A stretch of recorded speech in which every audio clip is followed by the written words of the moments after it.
Excellent. Thank you guys all for being here, and it's great to be presenting, I think, for the last time this year at a conference, so I get to have a break and hopefully get back out to the field in the near future. So it's fantastic to be here. Thank you all for being here, and everyone checking in online now and into the future.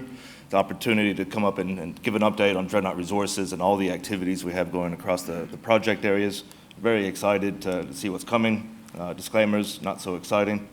For those of us that don't know Dreadnought Resources, we are an exploration company. We don't have a particular project. We don't have a particular commodity. We are explorers. We focus on that front end of the Lassonde curve, get out there, acquire significant land holdings in emerging provinces, do the boots on the ground work, define those targets, drill those targets, and deliver discoveries that deliver significant shareholder return and value for our shareholders. That is our focus. We are in Western Australia. We have invested over $6.2 million of our own cold hard cash into the company. For the last year, we've averaged over 90% of that money going into the ground. So we're not a lifestyle company. If we are, it's a horrible lifestyle. And we are out there making discoveries in the field. We got Sam Bussetti, Sam Bam, with us here today. He's a Margaret River local boy. Dropped the kids off with the grandparents and came down to chat to people. So come by the booth and look at some of the rocks. One of the things that we also have, what I think is our greatest asset, talking about Sam, is the dream team. I think we've accumulated and built one of the best exploration teams on the ASX. We've all worked together multiple times over the last 6 to 10 years. Guys like Sam and all of our senior geos, I've known them and worked with them and mentored them since they were at uni. We're a very close-knit team, and we are all passionate, driven, and aligned with our shareholders. We're all shareholders ourselves in order to deliver shareholder value. Boots on the ground, very active company, very active team, and very passionate about what we do. So it's been a rough year. I think the start of this year, I think we're around 10-15 cents a share price, and currently sitting around 5, just below 5.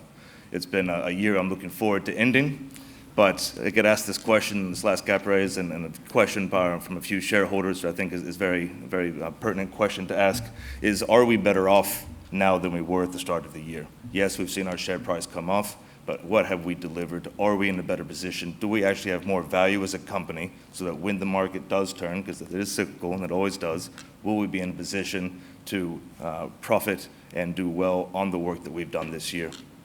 Second question I'm going to talk about in this conference today is what can we expect for the remainder of 2023? We've got a couple months left, and we've got a lot of things to drill, a lot of boots on the ground work to do over the next couple months. And then what can our shareholders expect of us going into 2024? So starting off, are we better off now than we were at the start of the year? Looking back on 2023, we have expanded the Yin Ironstone province substantially. So the Yin Ironstone complex, we've extended that from 30 strike kilometers to 43. We've made 3 discoveries at Sabre, Y2, Y8. We have delivered 3 resource updates. We have another resource update coming that will have a significant indicated component that can underpin scoping studies and project de-risking activities.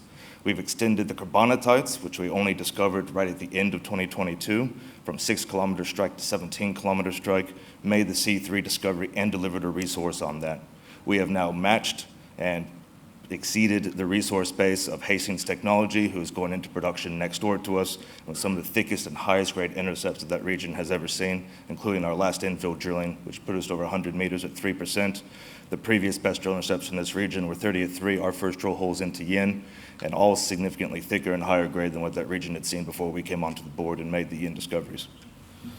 In addition to that, those resources and building that foundation, which has certainly been the focus of our efforts and our funding this year, we've advanced in metallurgical studies and project de-risking and some gravity geophysical breakthroughs in trying to fingerprint the carbonatites, which we see as the blue sky opportunity on the rare earths and critical metals at Mangaroon going forward.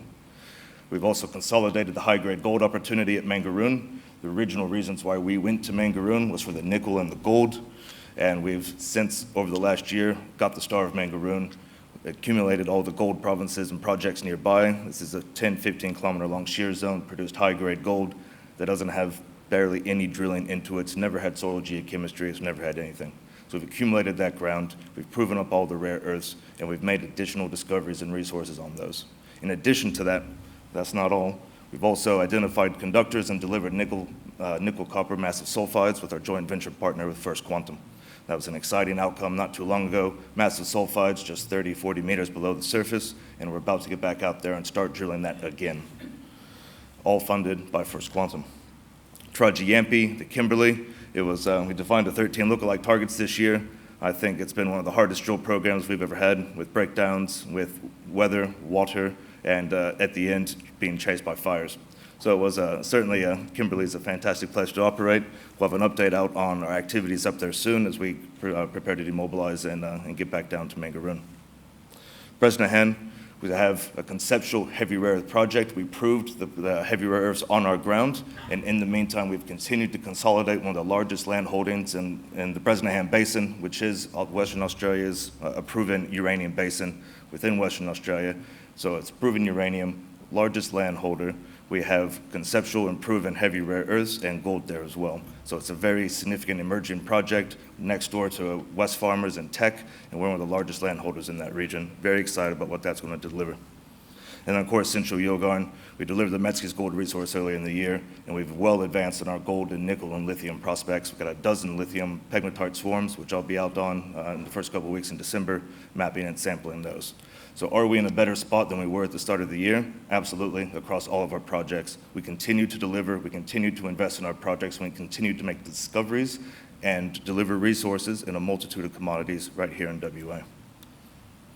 So what we can expect for the rest of 2023. As if all that wasn't enough to keep us busy for this year, we have the additional yin resource coming out here shortly. We'll be doing some drilling on the Gifford Creek carbonatites, following up on the gravity, which I'll go into a bit of detail.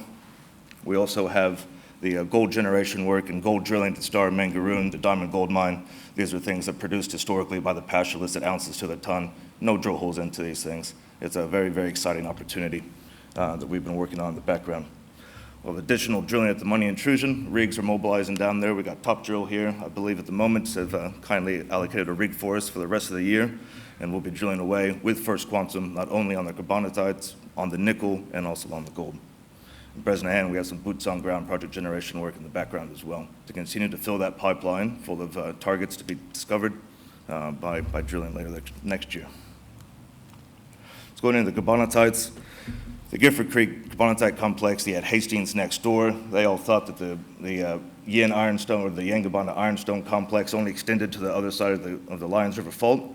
We've come through in the last year and a half, made the Yin Ironstone complex, discovering the other half of that Ironstone complex, the really quality high rare earths. And we also identified what Newmont and other companies have been exploring for this region for the last 30, 40 years have been looking for, and that is the source carbonatites for those ironstone dikes. And the work that we've done recently has extended that to 17 kilometers of strike. You can see some of the drilling that we've commenced over that carbonatite has barely scratched the surface. What's the significance of 17 kilometers in that work? One of the largest carbonatite complexes in the world, one of the biggest mines, is Bayan-Obo in China. That is also a 17 kilometer long, 1 to 2 kilometer wide carbonatite intrusion. I'm not saying we have Bayan-Obo, but what is encouraging about this is that Bayan-Obo contains 3 rare earth deposits. So we have C3 in hand right now, and we have the potential to identify additional rare earth mineralization within that carbonatite complex.